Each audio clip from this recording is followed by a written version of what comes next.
समय के साथ बदलना जरूरी है। जंगल के बीचों बीच जामुन का एक बहुत पुराना वृक्ष था। पीढ़ियों से गिलहरियों का एक परिवार उस वृक्ष पर रहता आ रहा था। वह वृक्ष उन्हें हर वो चीज़ देता आ रहा था जो जीने के लिए जरूरी थी।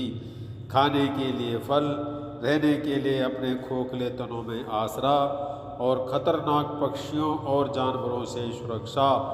यही वजह थी कि आज तक गिलहरियों के कुनबे में से किसी ने कहीं और जाने की नहीं सोची थी। लेकिन अब परिस्थितियां बदल रही थी। हर चीज़ जो शुरू हुई है वो ख़त्म भी होती है। अब जामुन के पेड़ का भी अंत निकट था। उसकी मजबूत जड़ें अब ढीली पड़ने लगी थी। जामुन के फलों से लदे रहने वाले उस पेड़ पर अब मुश्किल से ही जामुन खाने को मिल रहे थे। यह एक आपात स्थिति थी और गिलहरी परिवार ज़्यादा दिनों तक इसकी अनदेखी नहीं कर सकता था। अंततः एक मीटिंग बुलाई गई। सबसे बुजुर्ग होने के कारण अकड़ू गिलहरी ने मीटिंग की अध्यक्षता की और अपनी बात रखते हुए कहा, मित्रों, ये पेड़ ही हमारी दुनिया है। यही हमारा अन्नदाता है। इसने सदियों से हमारे पूर्वजों का पेट पाला है, हमारी रक्षा की है। आज भले ही इस पर फल आने कम हो गए हैं, इसकी जड़ें कमज़ोर पड़ गई है, पर फिर भी यह हम सबको आश्रय देने के लिए पर्याप्त है। और भगवान की कृपा हुई तो क्या पता ये कुछ दिनों में वापस ठीक हो जाए। अतः हम सबको यही रहना चाहिए और ईश्वर की प्रार्थना करनी चाहिए।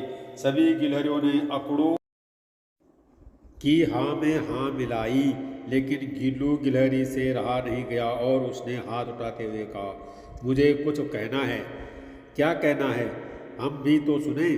अकड़ू कुछ अकड़ते हुए बोला, क्यों ना हम एक नया पेड़ तलाशें और अपना परिवार वहीं ले चलें, क्योंकि इस पेड़ का अंत निकट है। हो सकता है हम कुछ महीने और यहाँ काट लें, पर उसके बाद क्या?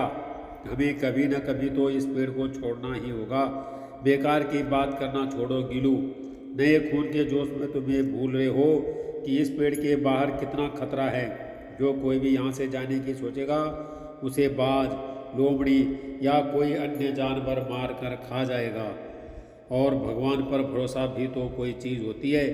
अकड़ू ने ऊंची आवाज़ में गिलू को समझाया, चाचा, खतरा कहाँ नहीं है। सच कहूँ तो इस समय नया घर खोजने का खतरा ना उठाना ही हमारे परिवार के लिए सबसे खतरनाक चीज़ है।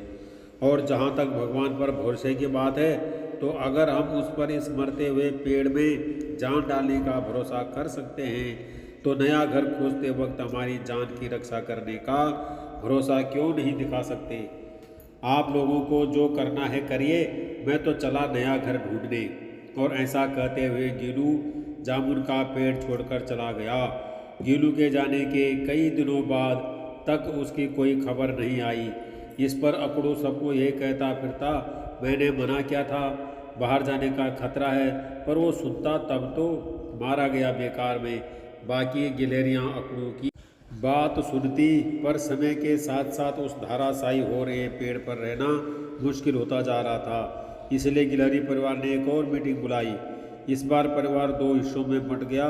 कुछ गिलहरियां गीलू की राह पर चलते हुए खतरा उठाने को तैयार हो गई और बाकी सभी अकड़ू की राह पर चलते हुए कोई खतरा नहीं उठाना चाहती थी। कुछ एक महीने और बीते। जामुन के पेड़ पर फल गायब हो चुके थे। उस पर हरे गिलहरियां बिल्कुल कमज़ोर हो चुकी थी और अब उनमें कुछ नया करने की हिम्मत भी नहीं बची थी। धीरे धीरे अकड़ू और बाकी गिलहरियां मरने लगी और वहां से करीब 100 मीटर की दूरी पर गीलू और बाकी गिलहरियां एक दूसरे जामुन के पेड़ पर हंसी खुशी अपना जीवन जी रही थी। सीख, हम सभी किसी न किसी जामुन के पेड़ पर बैठे हुए हैं। हम जिस भी क्षेत्र में हैं उसे करने का तरीका तेजी से बदल रहा है। ऐसे में अगर हम अकड़ू की तरह खुद को नई परिस्थितियों के हिसाब से नहीं ढालेंगे तो बहुत जल्दी हमारा अस्तित्व खतरे में पड़ जाएगा।